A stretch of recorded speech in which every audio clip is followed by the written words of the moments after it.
Evening, everyone. Assalamu alaikum wa rahmatullahi wa barakatuh. Welcome to the Islamic Literary Society. Welcome to another one of our episodes from wherever you are, whether it's the morning, the afternoon, or the evening. We welcome you all. And we have a very wonderful guest today, talking about a very important book. Just before I do start, just some points to remind our viewers. We do appreciate your support, and your support really has been making the things we do at ILS possible. Please follow us on social media, all the platforms, all the common platforms. Share this particular episode. And the important thing is we want viewers to pick up what's discussed, mentioned in the book, and take the conversation forward. And of course, you can contact us with your comments and the author directly, of course, if it's particularly about this book. So we really do appreciate everything you're doing for ILS, and then we hope that you can continue to support us further. Now, let me set up, give a little context to this excellent book. And there is a quote, and our respectable author does mention this in her book, and I'll be introducing our author in just a moment. And it's a quote from W.E.B. Du Bois, where he once famously asked of African Americans, how does it feel to be a problem? And our author says, and I quote, the same question can be asked of Muslims on a global scale, unquote. So the book we'll be discussing today with the author will be to break down this question, and this very question and its ramifications. So I'm going to now introduce our author, and unfortunately I'm not really going to do very much justice. I have a very small introduction, but that will save us some time so we can spend more time on the book. Our guest is Professor Anne Norton, who's a professor of political science and comparative literature. She received a BA and a PhD, both from the University of Chicago. She has held academic positions in numerous universities like Notre Dame, Princeton, University of Texas at Austin. But currently she's professor in political department at the University of Pennsylvania. Professor Norton writes on a spectrum of interests, and they include identity and history, gender, race, colonialism, post-colonialism, tradition and revolution, amongst many other subjects. Some of her publications are all on academic bibliographies, reading lists.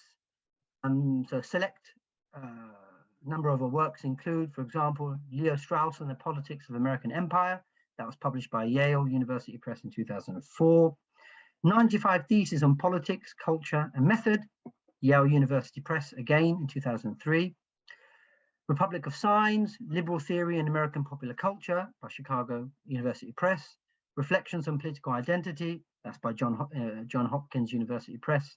Alternative Americas, a reading of antebellum political culture by University of Chicago. And, of course, our very own book today on the Muslim question. I am going to mention the format before I introduce Professor Norton.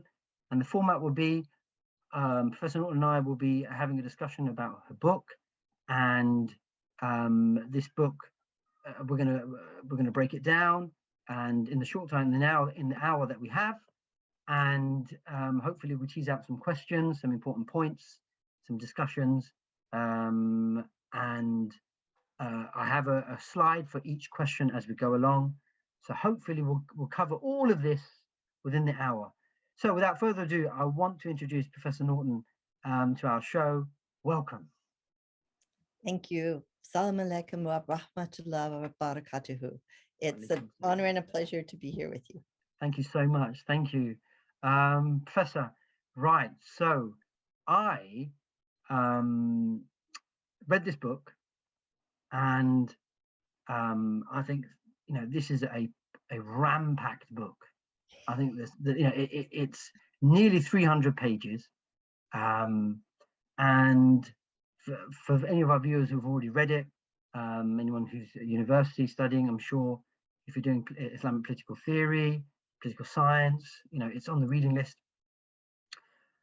I read it.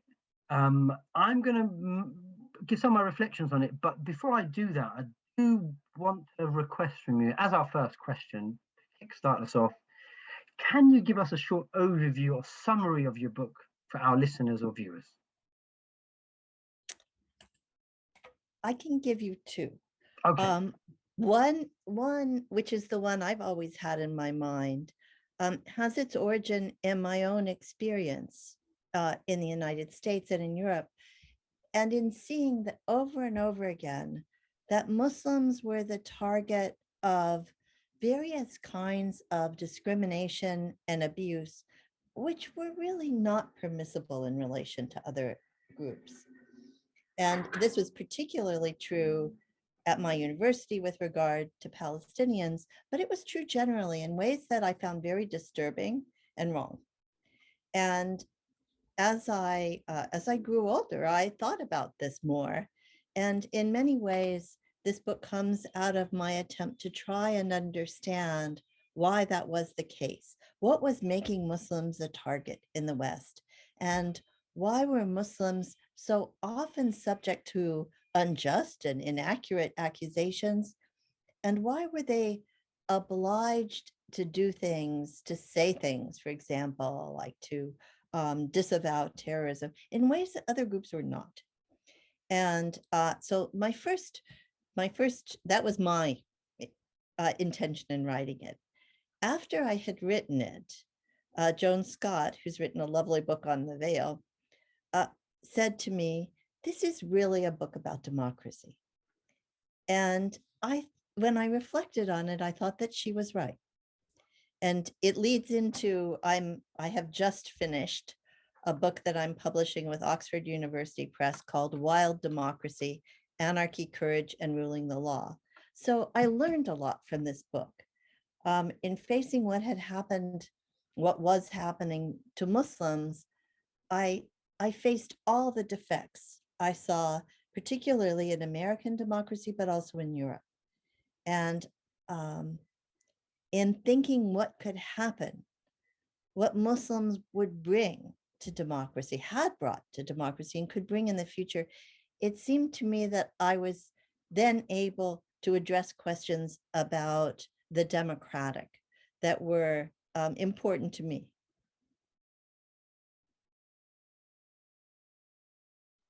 Brilliant. Thank you, Professor. I mean, you said something about you have two accounts. What did you mention about? Right. Yes, my second account is Yeah. that writing the book made me think about democracy, and I didn't realize this until someone else pointed it out to me. But the first one is the simplest account, and that is I wanted to see why and how Muslims were continually discriminated against or accused of things that I thought were incorrect and damaging to us all. So I went through all the things that people said about Muslims that seemed to be unjust, like Muslims are opposed to freedom of speech, Muslims are terrorists, Muslims are hostile to women and sex and sexuality, all of those things. And the more I thought about them, the more I thought, this is not about Muslims. This is about the West and the West's own anxieties about its failures. Yeah, I clearly anyone who reads the book can see that the Muslim question becomes very quickly and the non-Muslim question. So it's not really about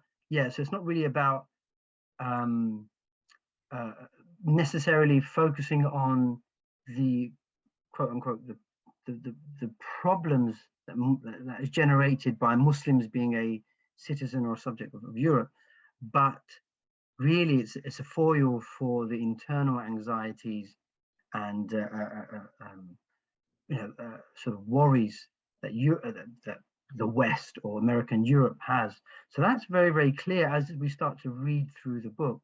But a couple of things I want to ask, Professor, on your So that gives us a nice overview, like sort of the angle in which you're coming with the book. So obviously it's a very personal, there's a very personal story there. But a couple of questions about sort of the style and approach. Now, as I was saying, it's nearly a 300-page book. So it's not a small, it's not a light read. And it's full of 10 chapters. And but but it seems to me anyway, the tone you've taken in the book isn't a sort of a matter-of-fact academic, I don't know, cultural studies type of work or political science, although it falls in that genre clearly, but it doesn't feel like it's almost like, those sort of political theory textbooks. You've got a very personal, anecdotal, sort of a strong anecdotal voice in there, almost like narrative. Is that right? Would you say? I think it is. First of all, I don't come from an academic family, and it has always been important to me to write in a way that is accessible to intelligent people who are not academics. I want to speak to the people. I want to Yeah. speak to people who are interested in these questions, and I want to speak to them as an equal. I'm not at this point interested in establishing my credentials by showing off various theoretical vocabularies that I can mobilize.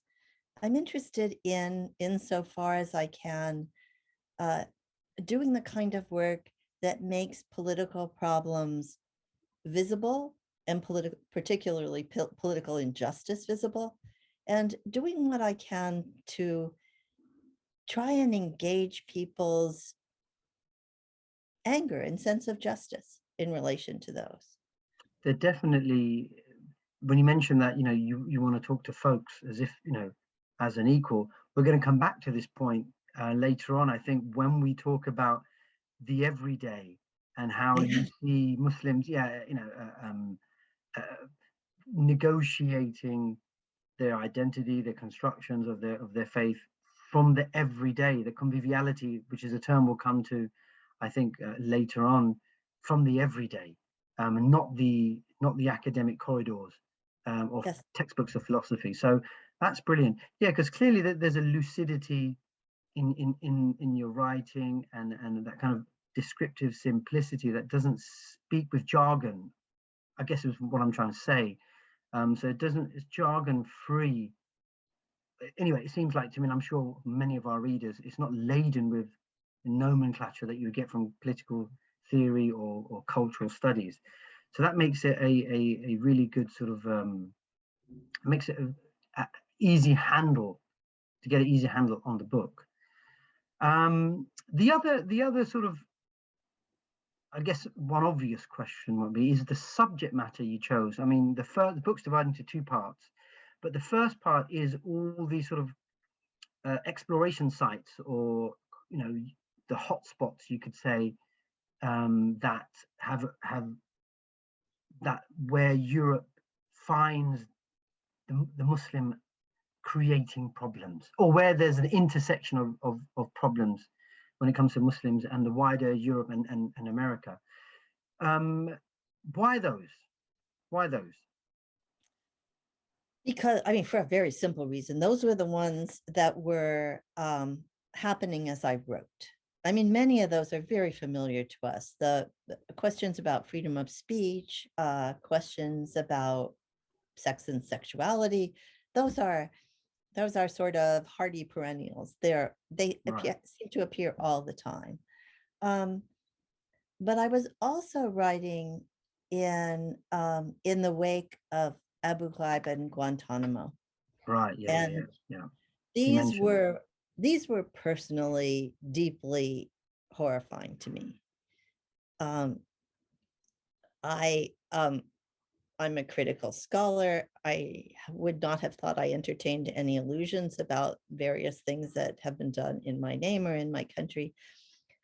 But I really did not expect Abu Ghraib, that the use of torture the assaults on human dignity, these seem to me to be absolutely unacceptable I mean, particularly for an American. As an American, I could not accept this being done in my name. And I did not in any way want to be associated with it or to remain silent about it. Yeah, they were very, very chilling, making it all the more chilling under the rubric or the justification under which, of course, the whole sort of endeavor in Iraq played out. But you're right, it's chilling. And then when photos were beamed across the world and people, were shocked. Yes, and they should yeah, be shocked yeah, because this for is sure. this was so wrong. And it was also, if I may say so from a scholarly perspective, it was wrong in an interesting way. The more I could bring myself to look at them, the more I could see them as symptomatic. For one thing, I mean, some of the people involved in Abu Ghraib were prison guards in the United States. This is a carceral state, and it makes one take a hard look at prisons and imprisonment and the practices of police and policing. So that that was one dimension of it that was important and revelatory for me. And also it made me appreciate certain writings from the Muslim tradition of philosophy in a different way, particularly those about human dignity. In general, I think this is a little reductive, but in general, I think Western political theory is preoccupied with freedom, and there is much more about dignity in the Muslim philosophers that I had read. Yeah, But it seems to me that there is no, without dignity and respect, it is not really possible to have freedom. yeah, that's an important So point. Yeah. yes, yeah. So that was one of the, you can learn from looking at these quite horrifying incidents. Brilliant. Thank you. Right. So, yeah, as the professor was saying in the book, the familiar sort of contest areas and topics are covered in the book, and so unfortunately today we cannot go through every chapter, but we will be focusing on a couple of issues and hopefully maybe tease out some wider discussion on that. So you frame the book with an interesting comparison. Mhm. And so if I'm just for our viewers, I'm just going to read two quotes from the book. One is from page 2 and then page 2 and 3. And then I'll describe it a bit and then hopefully ask you the next question. So here's the first quote. And I think everyone should be able to see that screen. It's a framing of the Muslim problem. Whether they praised or blamed liberalism, whether they sought to advance or to forestall democracy, Western philosophers saw the Jewish question as the axis on which these struggles turned. Modern struggles over faith and secularism, progress and loss, alienation and community, equality and difference were fought out on the terrain of the Jewish question. Next quote. In our time, the figure of the Muslim has become the axis where questions of political philosophy and political theology, politics and ethics meet. Islam is marked as the preeminent danger to politics, to Christians, Jews, and secular humanists, to women, sex and sexuality, to the values and institutions of the Enlightenment. In relation to Muslims and Islam, liberty, equality, and fraternity become not imperatives, but questions.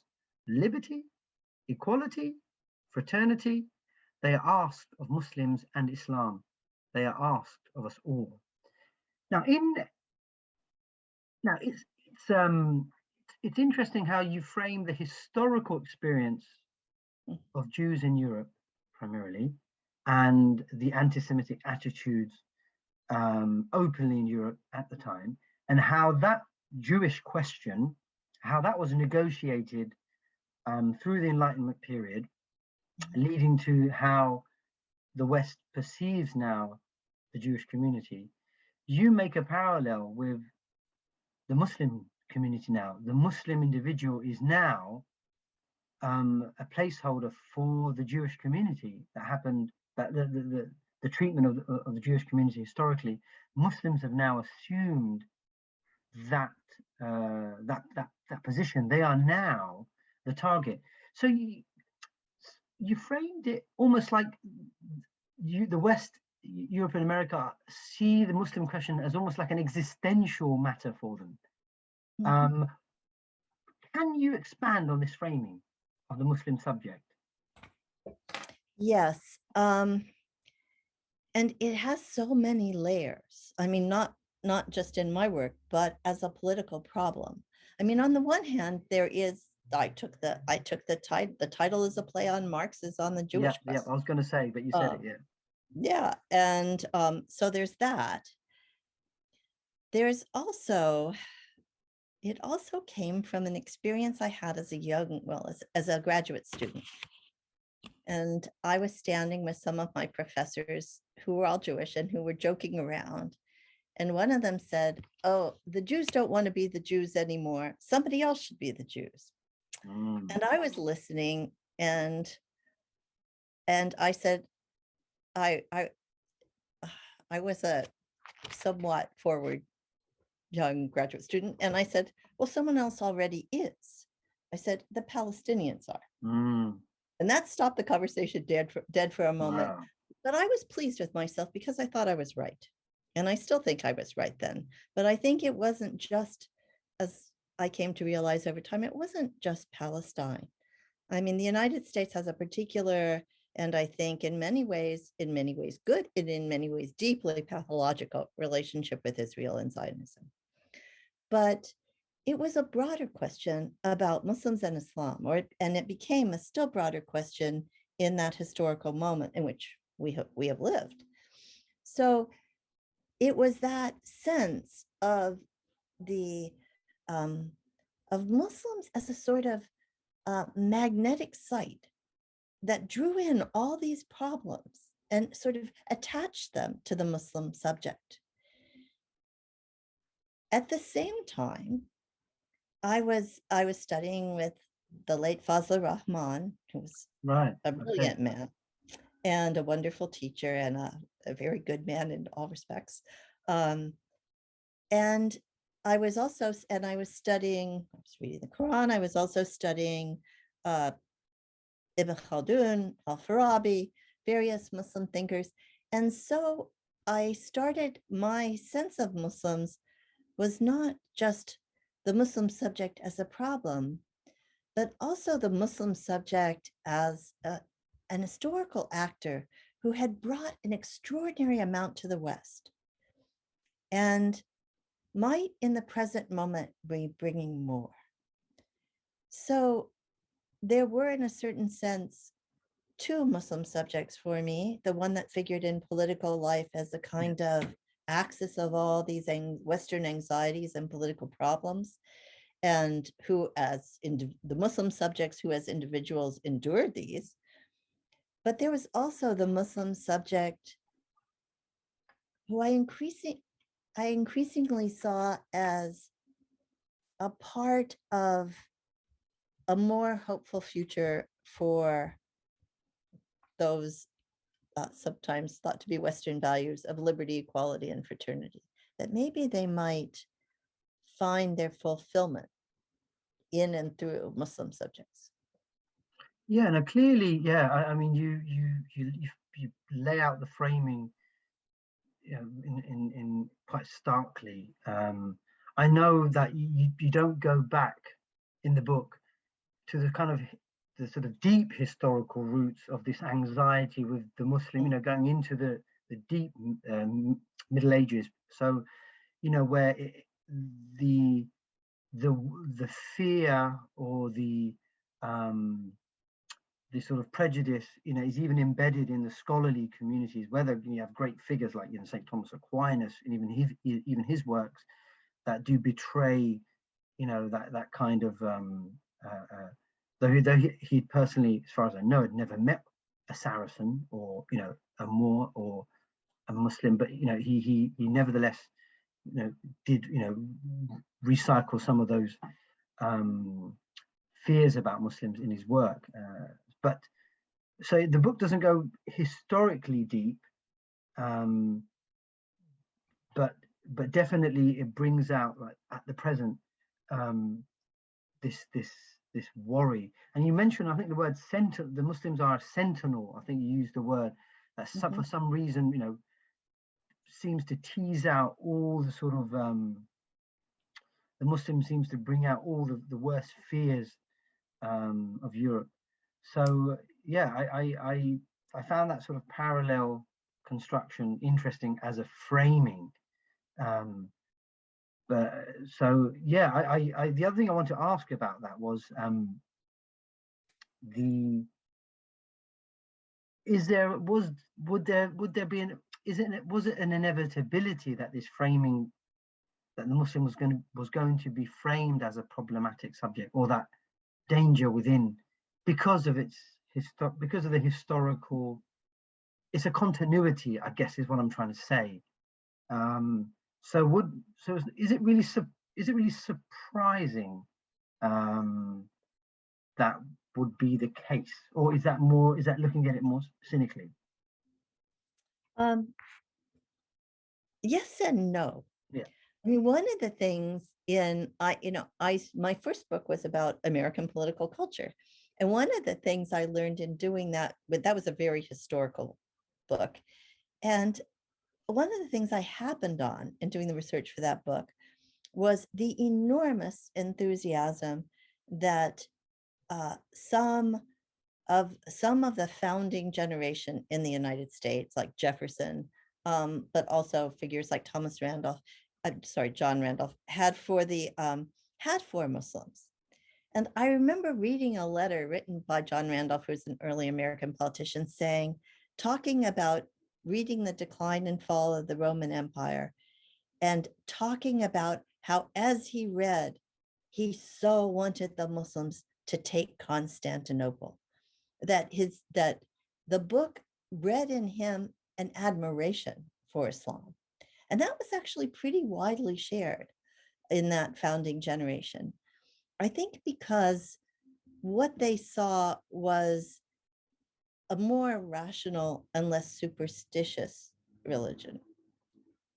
And that moment, or that because it does recur, that line or that tradition of admiration for Islam in America, it's been covered over in recent years. Yeah. And it's funny because you can look at the map and see it. Yeah. Because there are all these little cities named after Muslim cities, and statues for Muslim figures you wouldn't think Americans would know. Yeah. So there is, on the one hand, so that could have been the possibility.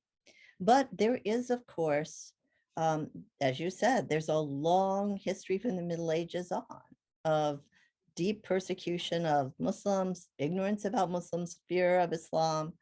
And so in that sense, yeah, it's in a certain sense inevitable. Yeah. And there's a third reason why it would be inevitable. And this is kind of my favorite reason. Whenever, and this is as true for Europe as it is for the United States, although it may have a different character there. And that is, whenever you have a significant new set of immigrants, wherever they come from, they force the receiving country to rethink and remake itself. And they say, all of a sudden you have to use, well, do these people fit? But it's not just, as the French often say, can they integrate? Yeah. The question is also, will they change us? And would we be better for it? And the people who write about immigration tend not to look at that. But at the same time, it is very easy to see how much immigrants bring and how much aspects of it are appreciated by people in their daily lives. So, I mean, for example, I've had a bit of a controversy with another American scholar and his French, I think, collaborators. He wrote a book called, I can't remember the name now, but it was about why Muslims aren't adequately integrated into Christian heritage societies. And this is David Layton, and he says they ought to drop their Muslim names. So you should immediately change your name to like John. And first of all, I found this deeply offensive. I also found it ludicrous. That's not what happens. People, all of a sudden, you have people who came to the United States in the 19th century who were named Salvatore or Finn or something. And that was outrageous. These were dangerous people. They were anarchists. They were rebels. They drank too much. They beat their wives. They were disasters. And now nobody thinks twice to have people with these names in the United States. Yeah. And the fears of Catholicism in that period, well, they're all over the Supreme Court now, so don't worry about it. So that set of questions about immigrants, like who are they and what do they bring? Even if they begin in anxiety, they end, I think, in acceptance. And whether people like it or not, they end in change. I think it's sorry, I'll say that good change. Yeah. I think you're, and we're going to come to this near the end, hopefully, with lots of time, is your route of not them becoming more like us, but us becoming more like them. So that I want to, obviously, we will come to that. So there's that idea where maybe, the host drawing more, becoming more like the guest. Yes, is perhaps, it's not. It's also not. I mean, this is particularly true, I think, for Americans, but really in practice, it's very true in Britain. It's like people come and they're not host or guest. I'm sorry for using that binary, but you know what I mean, like, sort of, just to make a differentiation. Yeah, we've got to change how we think of that country. Yeah. And sometimes it's very, this is a silly example, but it's a true one. The last time I was on British Airways, I opened up my little, foil packed dinner, and it was chicken tikka masala. And I looked at this actually with a great sense of relief. But I may have laughed. And the man next to me, who was British, said, English food is terrible. It's better now. And that, I think that sense that things can be better now in very ordinary and trivial ways, but also in very large and important ways, is what is the question that immigration forces. And it's a good question. Like, who are we really, and what would we be if we were better? Brilliant. Thank you for that. Right. So I know time is ticking. Let's see. Let us move on. Hopefully to our next question. Now, before we do that, just to let for those of you, the book is as I mentioned, it's got 10 very, very spacious chapters. Let's say extensive chapters. So we unfortunately cannot take a tour de force of every single chapter due to time. But of course, that doesn't stop us from having a part 2 or a part 3 if need be. But of course, if that's possible, we will inform you about that. But there are a couple of chapters we'll just focus on because they may help us in sort of tying in with some of the events that have happened recently and are ongoing. The one perennial one mentioned in the book and addressed in the book is a chapter of free speech. And again, I'm going to read there's so many quotes I can bring out, but here's just one that the professor has written in her book. Speech is said to be free speech when and only when it is used to attack Muslims, Islam, or the Quran. When free speech becomes a Muslim question, its principle fails, and its practice narrows. In this account, freedom of speech is no longer a matter of supporting the expression of unpopular opinions, defending the rights of minorities to a place in the public square, or speaking truth to power. Now, that's just one part embedded in a long sort of analysis of the free speech tension. Now, what I found interesting, Professor Norton, is the maneuver, as far as I can see in the chapter, is it's not that Muslims are a threat to Europe's freedom of speech, the parameters of this freedom of speech. There are lots of social, cultural, economic issues at play as well, but it's Europe, because you use the case of Europe mainly. It's Europe. There are figures in Europe, voices in Europe that are trying to dictate the parameters of the freedom of that freedom of speech. So it's not that Muslims are a threat to Europe's freedom of speech, but it's the real threat, rather, is those who assume the authority to be able to define what the limits are, and who gets to say what, who gets to write the script for others to say.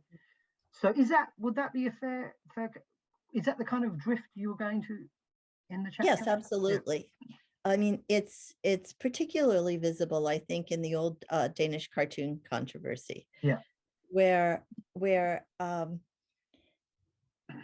mean, the history of that controversy is really quite remarkable, because so much effort on the part of the right went into making a controversy where there wasn't one. And that, that kind of commitment, that desire to make an issue where no issue existed, is itself quite troubling. And I think actually quite characteristic of a lot of right-wing politics. But I agree completely that one of the daily the daily ways in which Muslims serve as a target is in this insistence on what Muslims have to say. Yeah. You must condemn terrorism, and condemning terrorism once was not enough. You have to do it every time.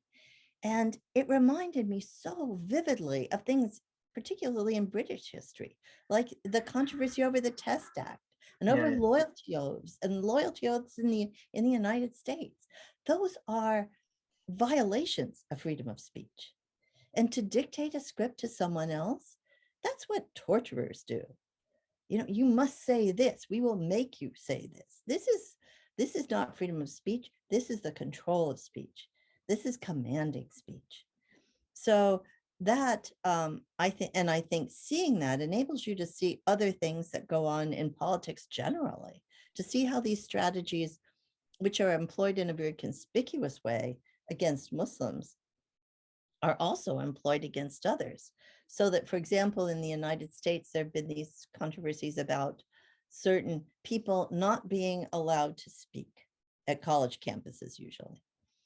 And of course, these are people who have spoken a lot and who have endless opportunities in the press, in their own writings, on the internet, particularly in an internet funded by right-wing donors. They have an enormous audience. They have unobstructed speech. But the people who come to heckle them have very few opportunities to speak and no ability to command that kind of audience or even to be heard. So the controversy about freedom of speech isn't about shutting down someone who has already spoken endlessly and will go on to speak more, but rather having people who have very few opportunities to speak, having them seize the opportunity to take the few moments they have to speak their minds. I think that the understanding heckling as a violation of freedom of speech is a misunderstanding of where the power lies in those relationships. Would you concede to the argument that inherent in the freedom of speech is a paradox or a tension where clearly there cannot be absolute freedom of speech because there are self-imposed strictures, right? There are self-imposed restraints on what is utterable, and what is not, what is unutterable. And so what the Muslim case brings out from what you sort of discuss in your chapter is there is this there's this ideal, this claim that there is freedom, absolute freedom of speech, but yet at the same time it's very, very selective in where some kind of expression can be made. So is there an inherent paradox or tension in freedom of speech that kind of doesn't make it sort of practical in the way that it's envisioned ideally? Because it ends up being oppressive to a community as opposed to another community. It can be, and in practice it is. But I think it should be not, it should be emancipatory. And this is how. I'm very disinclined to have formal limits on speech. Yeah, I think you mentioned that in the book. Yeah, I am. And part of that, I suppose, is a certain kind of American education. And I think part of it is also, I always think, well, who will they limit? They won't limit the powerful. So I do worry about that. But in trying to think this through, because I don't think people should say just anything. And in the book, I talk a lot about people who I think ought not to have said what they said. People like Theo van Gogh. And I think that if you have freedom of speech, if you really have freedom of speech, then it gives the speaker the freedom to say anything, but that freedom then becomes the way in which they express themselves in the public sphere. So sure, you can say anything, but that will be yours. And that means that you have an enormous responsibility to do the right thing, because it will not be a matter of law. It will be a matter of your ethic, your standing, your dignity, your construction as a person, as a public person who others could see and hear. So you should, in that sense, I think people are always answerable. The freer you are, the more you are answerable for your words. And during the Danish cartoon controversy, this became quite clear to me. In fact, I think I learned it in part from thinking about this, because there were some newspapers that said, oh, you must publish, or with Charlie Hebdo, you must publish, je suis Charlie. You must say je suis Charlie over and over again. But others said no. Others said, we aren't going to print these cartoons because we never print things like that. We don't think they're appropriate. We think they're disrespectful. We will not do it. And that was actually a very, I was in the American Midwest, not at all. No one was interested in printing those cartoons. Yeah, you mentioned that there was different responses. So there was a variation in responses, rather than the coercive way the French and the Danish were insisting on printing, for the sake of. And there were plenty of people in the United States who said, oh, you must print these. But I don't think so. And I think that choice, the recognition that freedom of speech is not saying everything that you can say, but in your own assumption of that freedom, that you act with all the judgment and rectitude that you hope to possess. And people, that means people can be critiqued for their speech. And that means if you abuse someone, you are responsible for that abuse. And you should be called out for it. So almost, let's say, you're suggesting kind of personal a restraint through one's own conscientiousness as to what they think is wrong. Is that the kind of restraint you're putting on? Yes, I think one of, Self-policing? not policing, Not policing, yeah, although not policing, but judging. I know at right, least okay, right. young people often say, don't judge, but I think we should judge all the time. And I think that um, we should judge ourselves in what we speak, but we should also not hesitate to criticize speech which is unjust. And in these cases, most of the controversies over freedom of speech are false controversies in which someone was abusive, and they should be called out for being abusive. Like no one, the desire to burn someone else's sacred text is not an expression of, it's freedom of speech in the sense that that person had the power and the right to do it. And if they do it or threaten to do it, then they shame themselves, because that is what they use their freedom for. And they should be called out for that. And that should be condemned widely. Cool, thank you. All right.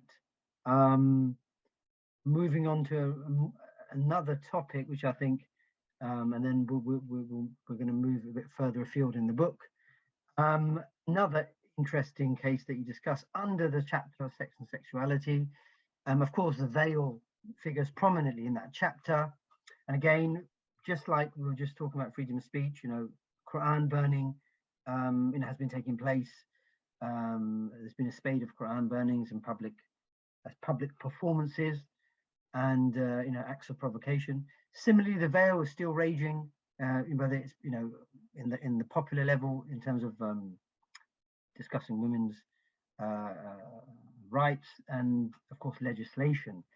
Now you sketch the terrain in Europe really well, but then there's an interesting example, an interesting point of view, shall I say, that you mentioned. That's Alain Badiou's take on the veil. And let me just read the quote, because here it seems to be Badiou's argument that this is banning the khimar, the headscarf, or the jilbab, the long drape, or the hijab, or the face veil, the niqab. Banning all that is actually reveals more about this is like a capitalist posturing. And so I'm just going to read the quote for our viewers, and then we'll get straight into discussing. So the question, so the philosopher, you mentioned this, the philosopher Alain Badiou's look at the veil shows that, as is so often the case with sex in the West, the question is not love but money, not romance but business, not human rights but the norms of capitalism. Badiou trenchantly observes that it may be not only sex but capitalism which is at stake in the outlawing of the veil. So I think Badiou mentions that, by a woman taking off her veil, she's making herself available to the market for commodification, like a true capitalist should. And so I thought you bringing that example sort of unveils, sorry to use the pun, but unveils what is the objective behind capitalism in this whole veil issue. And it's the same old commodification, marketification of women. So the veil then is a barrier or a prevention of commodifying women. So I guess, and then you frame it in terms of transparency.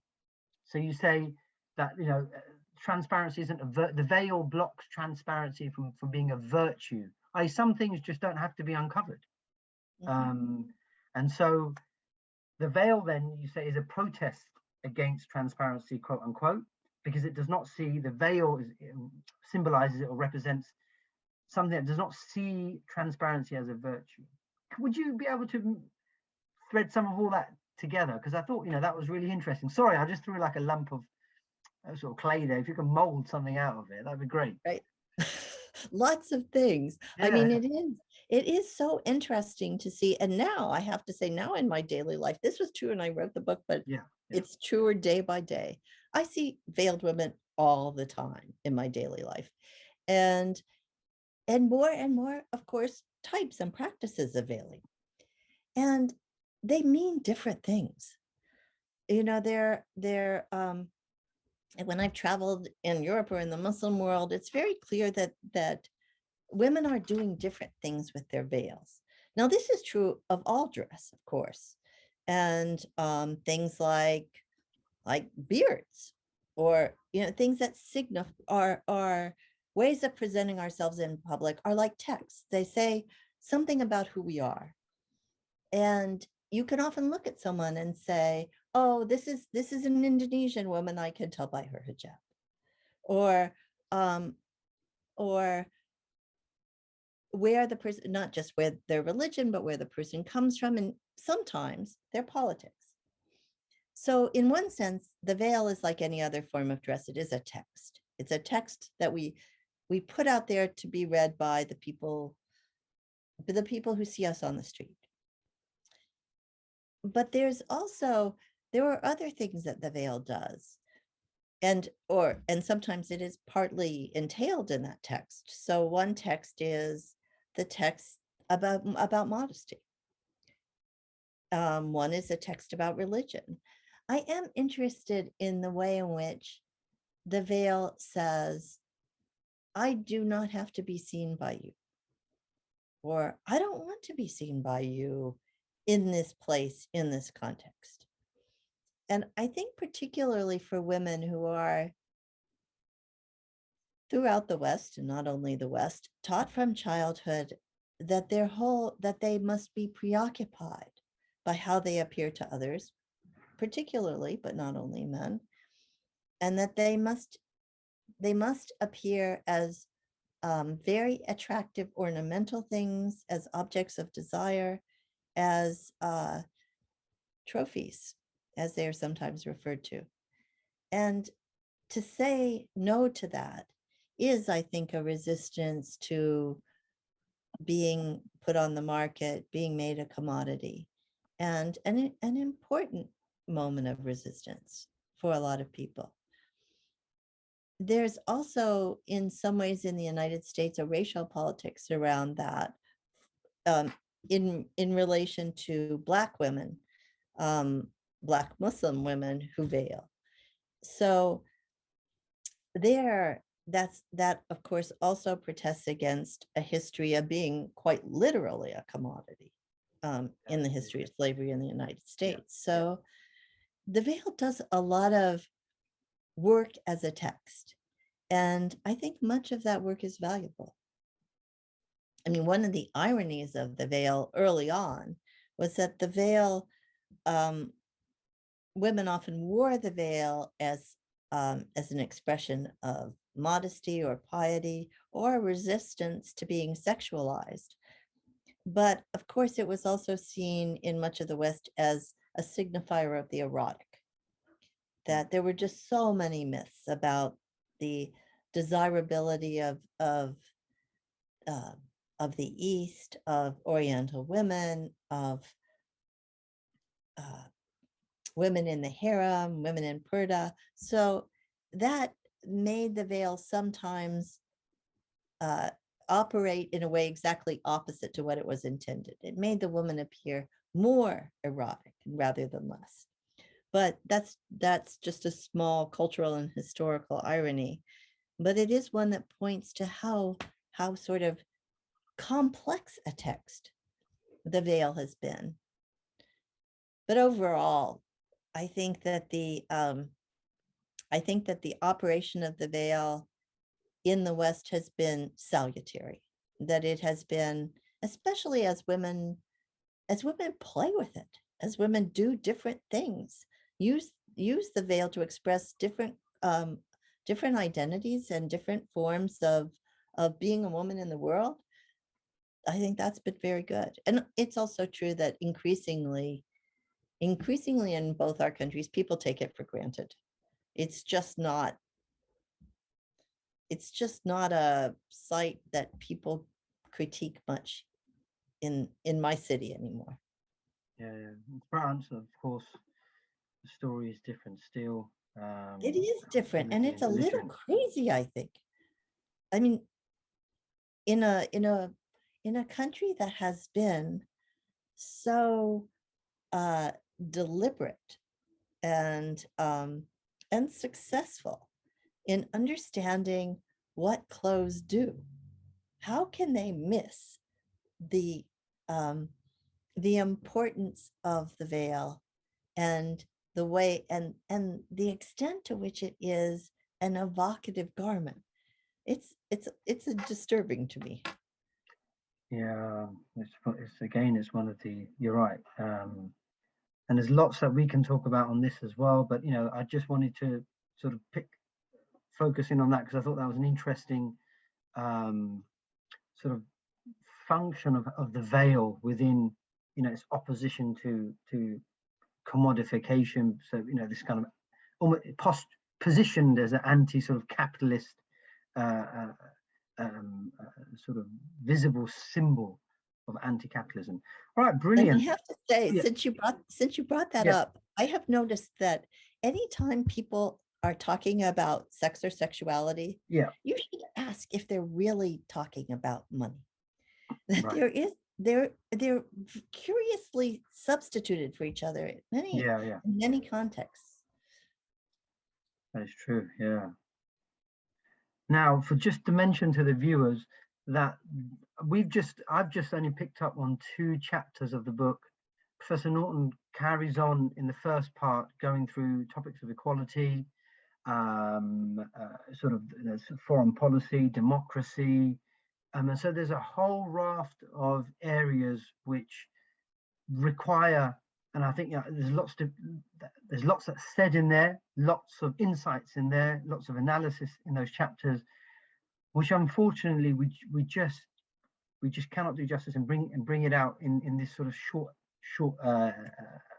episode that we've got for you today. So what I want to do, because I don't want the viewers to miss really, us doing a circle. So we want to get to Professor Norton's proposal of how she envisages the Muslim expression, and that much of that is given in chapter 10, where begin with sort of a rejection of the clash of civilization thesis. That's very, very clear. So this idea, this idea that there is a confrontation at the heart of Muslims and non-Muslims, or Islam in the West, is very, very clear in your chapter, and you give your arguments for it. But here's one quote again, then I'll put the final question to you. Professor Norton says, quote, "Where we meet Islamic civilization in the West, we find not a clash, but work on a common life. The evidence for this may be sparse in the work of scholars or the speeches of politicians, but it is very easily found. If you turn away from the philosophers, politicians, and the press, there are many instances of conviviality. Every day, in defiance of the clash of civilizations, ordinary people find ordinary ways to make a life together." And I think in the acknowledgements, you sort of mentioned conviviality was something suggested to you by Paul Gilroy. Yeah, Paul Gilroy. Yeah, I think yes. over lunch. So that was interesting. So going back to one of your quotes again from the book, you wrote that as Jews became American, Americans became Jews. So this whole idea that you reject this idea of one community saying, in this instance, the non-Muslim community saying, you become more like us, change your name, start speaking English the way we do, maybe change your dress, maybe start to like the stuff I like in the way that I tell you to like it, and so on and so on. Or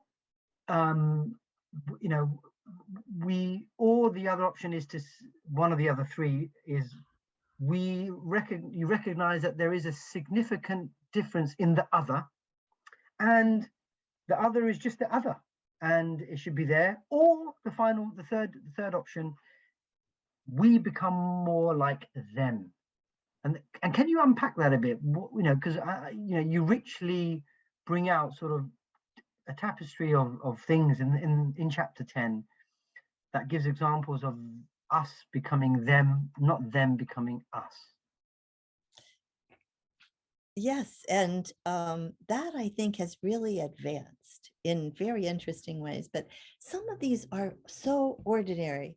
The one that Paul Gilroy told me was he described an experience when she had gone to a hospital, and he looked around the hospital and realized that in the midst of all this talk about the clash of civilization, there were people, the nursing staff, the doctors, everyone was working together, and none of these mattered.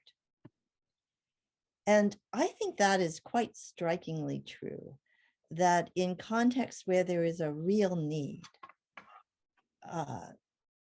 contexts as diverse as hospitals and the military, that people work together, Muslim and not non-Muslim, not a problem. They do what they need to do. And that, so that's very valuable. You can see people working on a common life where it matters and working together when it matters. Muslim firemen, no problem.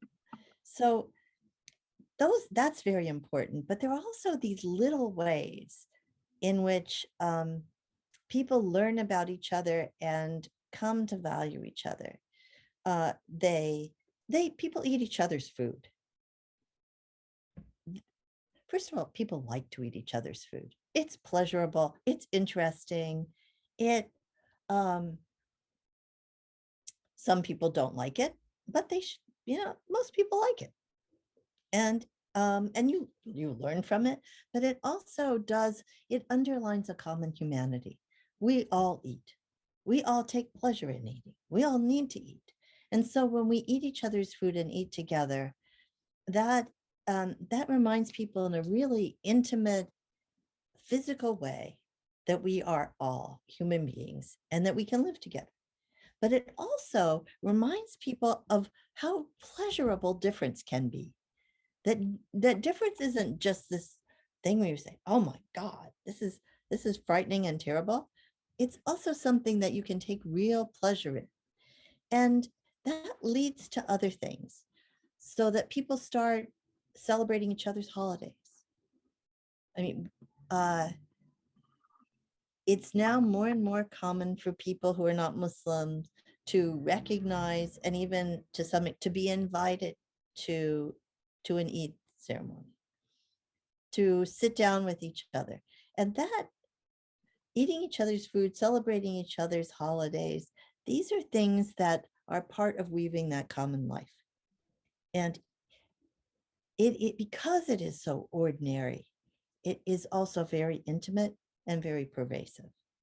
And it leads to other things like absorbing Muslim learning, which is a different sort of level of engagement, and one that is happening more in the West, especially I think in Britain and in the US. That's important. And then there are these overtly political things, so that the most conspicuous Muslim political actors in the United States right now are Rashida Tlaib and Ilhan Omar. And it is extremely interesting that they have entered where they have. First of all, they come out of the Midwest, or as Americans say, the heartland. The part that is often pictured by people in New York, for example, as being, it's just where a lot of rural people live. Instead, that is the cutting edge of the American left. And instead of being they're women, one of them is veiled, one of them is not. And they have enormous support from their constituents who are not majority Muslim. So you have political dimensions of in this case being represented by someone who is supposed to be the other, but who you take as your own. You have this scholarly movement into Muslim learning, but you also have this very daily work on a common life, that we can celebrate each other's holidays And in this case, for example, the Midwest was also quite good on this. In Minneapolis, during Ramadan, they did the call to prayer in public over and over again. And that was something of a novelty in the United States. But it is part of celebrating everyone's celebrating holidays together and acknowledging that presence as a good, but also as something that belongs, in this case, that belongs to the city. It was something Minneapolis did for Minneapolis, not for Muslims or for non-Muslims, but as a city. And I think they're not just gestures, they're real changes in the daily life of people. And that movement towards what Paul calls conviviality is, I think, enormously important. So yeah, so I guess the so yeah, thank you for summarizing that view. So the embrace rather than the clash. What, just to now sort of maybe now get into some of the sort of some critical points, and obviously we'd love to hear your responses to them. What would you say if someone were to think, look, the conviviality may not be substantive enough, like it may not be sort of everyone sort of eating different falafel, couscous, or Yeah. attending sort of religious sort of ceremonies together, a bit like what's happening in the UK under the Queen's sort of platinum jubilee. Everyone just coming together, and eating cake and drinking tea. I'm done. And having corgis. Yeah. I have a corgi. No. So that, and then when that goes, we're back to the sort of the harsh reality of difference, the harsh reality of systemic injustices, some of the of all the things you mentioned in the book. So is conviviality substantive enough, or is it just like when we say music brings us together, this sort of generic way of just good feeling? What is it, more of a moral bite to it? It can go either way. I mean, this is in the fullest sense a political question. That is to say, it's what people make of it. And if you get people eating each other's food and doing this or that ceremonial thing together, but policing is still discriminatory. You have programs that target Muslims. In that case, no, it's not enough. It's not nearly enough. It needs to lead to something that is more substantive. And it can, I think. I think that there is, for one thing, a huge amount of this is about courage. It's about the fears that people in the majority or dominant population have of others. And those fears are often irrational, but they are always fears. And it's very hard for some people to let go of their fears, especially when those are reinforced by scholarship and politicians. But the seemingly trivial elements of conviviality can make others less fearful. And that's important. And then it may be that the person who might report you under the prevent program, for example. Yeah. Oh God. Yes, exactly. That's terrifying. I mean, that is a substantive system of discrimination and subjection that is not acceptable. But if people are less fearful, they're much less likely to do that.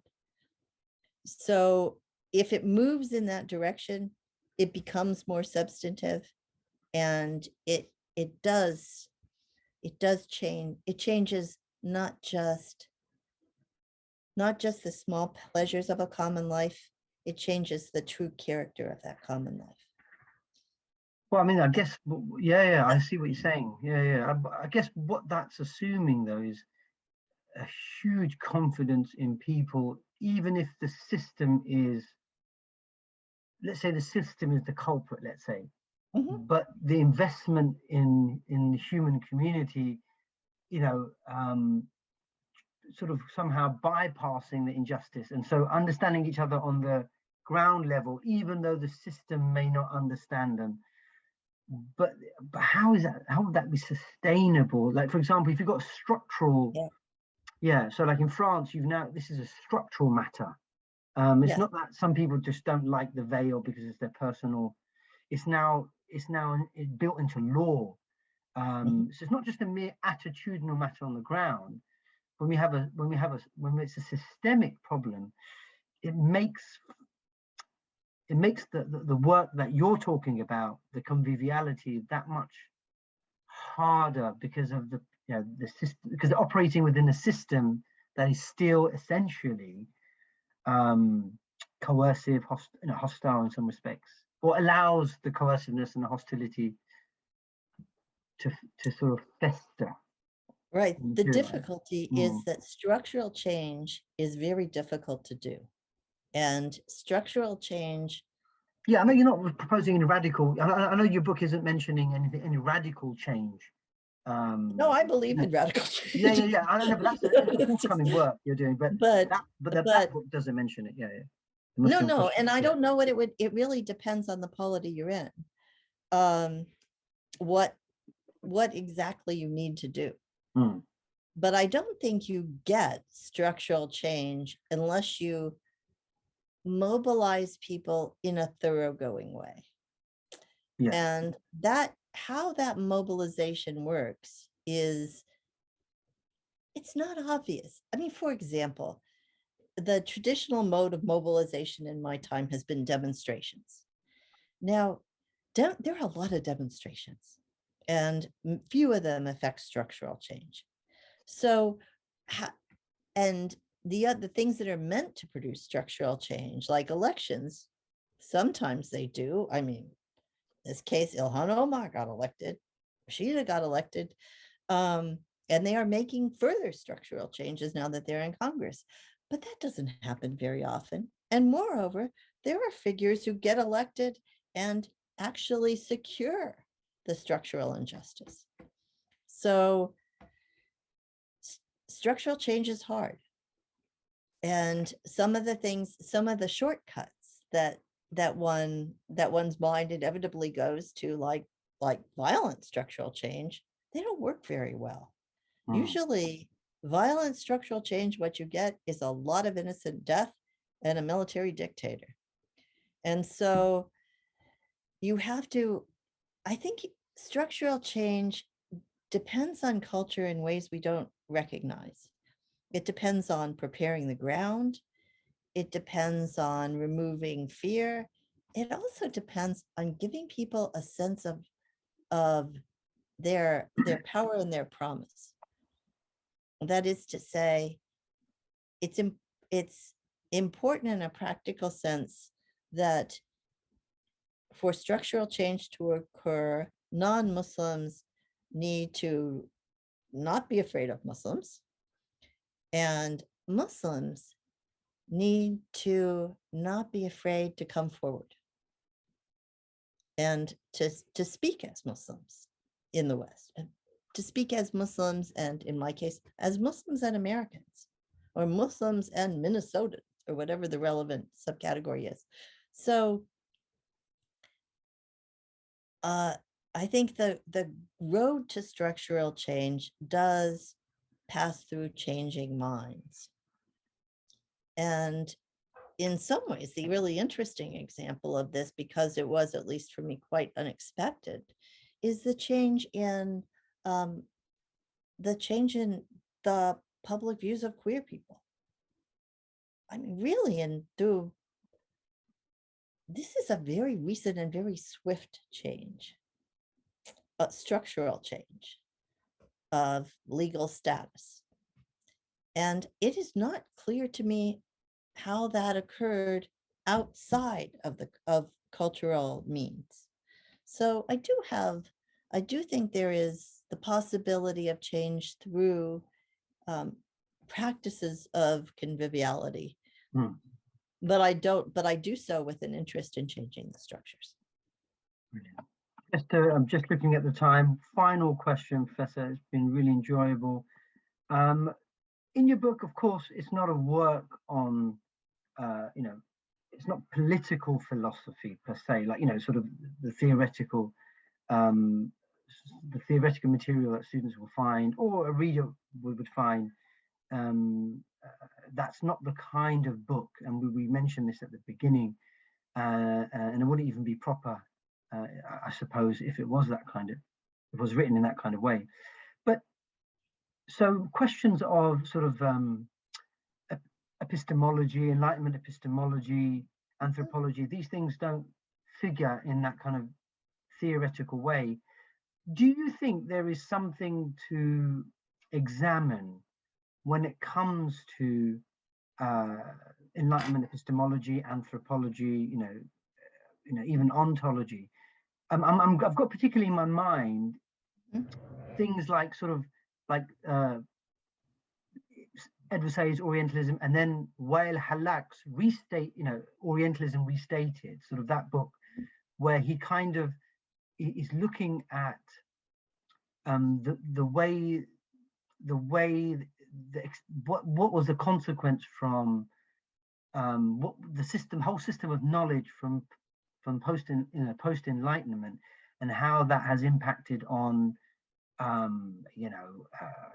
how that has given rise to sort of colonialism and sort of capitalism and this kind of anti-ecology. Do you think this kind of filter of Orientalism is helpful? As far as I was aware, I don't think the word Orientalism figures in your book, but do you think there is that investigation that can be made where secularism, liberalism, humanism is re-examined? So these post-Enlightenment ideas can be re-examined because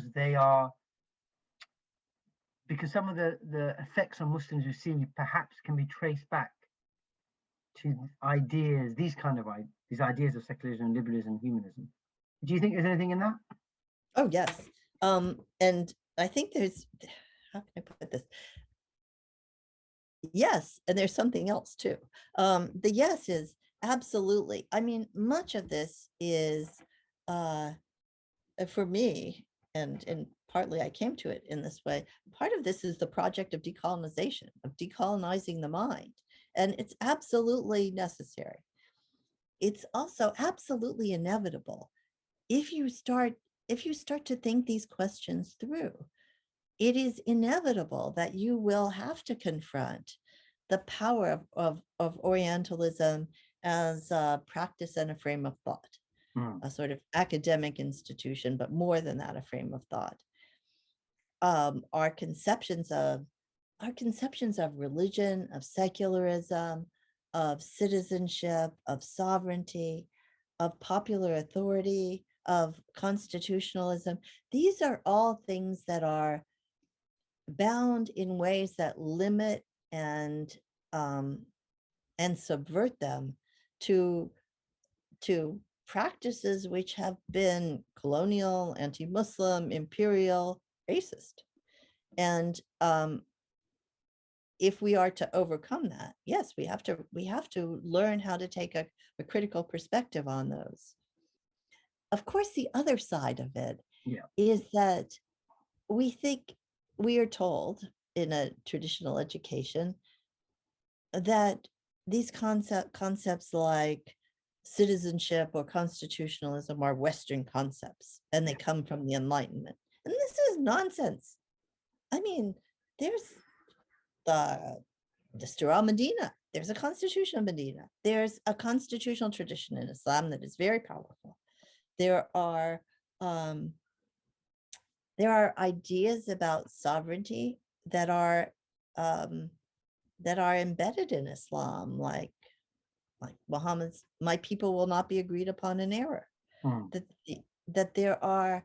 these are not Western concepts, and many of these things came to the West through an engagement with Islam. I mean, for all his issues with Muslims, Aquinas knew very well that he was indebted to Muslim philosophers for connecting him to the Greeks. And so we have to also recognize our debts that go beyond a very limited West. And we also have to recognize the debts we haven't acknowledged, which will open up another body of learning to us. But we also do have to recognize the ways in which imperialism and other nefarious doings have built themselves into our thinking about politics and learning, and we have to undo those. Brilliant. Well, what a great conversation we've had about this book. Unfortunately, we have gone on for quite a bit, and I know, but it's so much here that needs to be unpacked further. Like I said, we haven't even touched on the other subjects, other chapters mentioned in the book. That I hope we can leave for a future to discussion. But I urge everyone, pick up the book, read it, begin discussion about, the Muslim question. It is still today, due to events, whether that's in Palestine, whether that's in Sweden, wherever you are, UK, these Kashmir, Burma, these questions are perennial. Yeah. And they're going to be abiding, and so this book will give you a tour de force, in a narrative way, take you through, not in a patronizing way at all, and take you through the terrain, so you get an idea of how Professor Norton herself views these issues, but what she wants to foreground and bring to your attention. So I just, everyone tune in, watch the episode, do read the book, and I want to thank Professor Norton for giving her time, and for joining us. Thank you so much. It's lovely to see people engage with your work, and it was wonderful to talk to you. Thank you so much. And like I said, please tune in, do continue supporting ILS. Your support is what makes us be able to bring, top scholars like Professor Norton, onto the show, and support us. Thank you for watching.